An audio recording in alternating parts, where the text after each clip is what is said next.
Doug, one of the 8 factors of the mental toughness concept of challenge, and challenge is split into two, which is the risk orientation, but also the learning orientation. So can you explain what you mean by learning orientation? Okay, this is the factor that probably interests and excites me most, because it's actually central, I think, to the mental toughness concept, because we know, for instance, that part of our mental toughness is genetic, but part of it is experiential. So that's the old nature and nurture thing. And if we have learnt some of our mental toughness, what is it that makes us learn? And this is what learning orientation is about.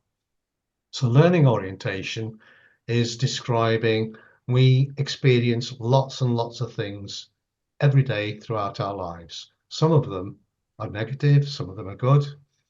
We also see things happening around us.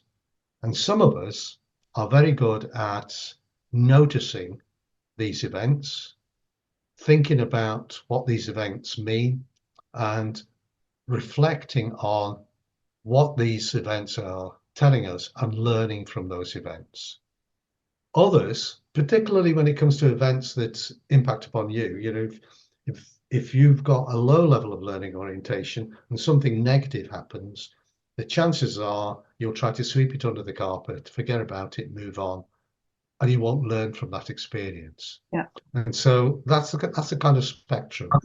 The extent to which you learn from everything that happens to you through life, through to learning as much as you can about especially the negative events.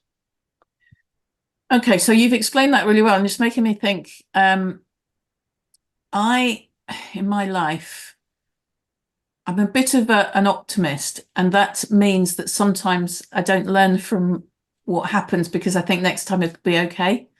When sometimes I just repeat the same mistakes because I just think it'll be okay. So but then I'm a weird mix, because I also have done plenty of stuff and learnt so many lessons from what I could have done better, should have done differently. So I'm a very odd mix here. I'm a sort of repeat offender, but I'm also do learn from my mistakes. I can't really unpick that. Well, yeah, you're actually making a very good point, because when we talk about these 8 factors in these discussions, we have to keep it fairly straightforward, and it's very easy to talk about it in sort of in one directional language. But the reality is, there are other factors in other aspects of our lives that affect us. So it's perfectly possible for you to have a level of learning orientation that reflects a real interest or something that is really important to you. So you won't ignore the lessons that come out of things going wrong or what happens to you in that world. But there may be other aspects of your life that are less important to you, or other situations you find that you're more relaxed about. And Yeah. you can gloss over those, thinking, well, even if it happened again, it wouldn't be a problem. I don't want to dwell too much on that. So it is possible, and it's perfectly normal to have a mix of responses. It is not black and white. Yeah, yeah. What about you? You love learning stuff, don't you? I do, and I suppose the reason why I got into the whole mental toughness concept was when I first met Peter Clough. He had this raw idea, and I just got fascinated by it. And I spent a lot of time. We spent 8 years exploring the first version of that, and I just learned and learned and learned a lot. And I wasn't a psychologist, and maybe I'm still not a psychologist. I had no idea what psychology was, but by the end of 8 years, I knew a lot about psychology, and that's continued. Mm. And even now, I just want to learn more and more and more. I mean, in fact, learning orientation is an example of my learning orientation, because it was me that brought this into the concept. It was me that spotted this feature and persuaded my colleagues, the academic colleagues, to test it out, and we found, yeah, it exists.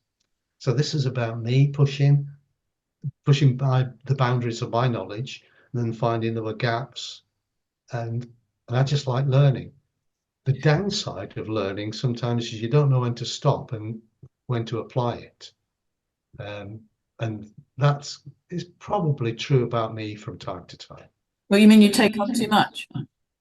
Well, sort of, but you get so focused or so engrossed with the learning that you forget that other people have got to understand it. So one of the things that I've learned from that. So for instance, when I first presented the mental toughness concept, I very proudly used to tell people about what mental toughness was to audiences, and they would appreciate it to a point. But then I realized they weren't interested in it the same way that I was. And that's the outcome of my learning orientation. They were interested in outcomes. They wanted to know what difference it made to what they were doing. And so now my presentations and my discussions have sort of gone through 180 degrees. I talk about impact and why mental toughness is a big part of or contributes to the impact. And that becomes more engrossing. Yeah, and I share that same passion. I'm desperate for people to see the benefits and get curious, get really curious about what if I did develop that sense of learning orientation, what would happen, what would change? And I love seeing when people actually get quite excited about the possibility, because you've been able to sort of describe mental toughness so clearly, and everyone that hears this concept and gets drawn into it, because it just lands so perfectly. People recognize themselves in these 8 factors and they get excited about how they might be able to develop them, which is what keeps me so interested. And because we're all so different, everyone's got a different response, which I love it.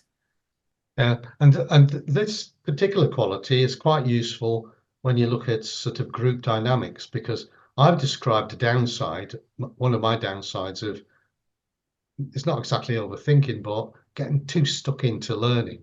And yet, if I have people who work with me, not necessarily my immediate team, they will often say, look, I just want to get on with this. I want to be able to present something that people can use. And they're not so interested in learning. They'll take my knowledge and they'll want to do something with it. They're not interested in learning for learning's sake, whereas I can be. So, but that's the beautiful thing, that it takes everybody being different to make something to work. Because if everyone was like, it wouldn't work. Yeah.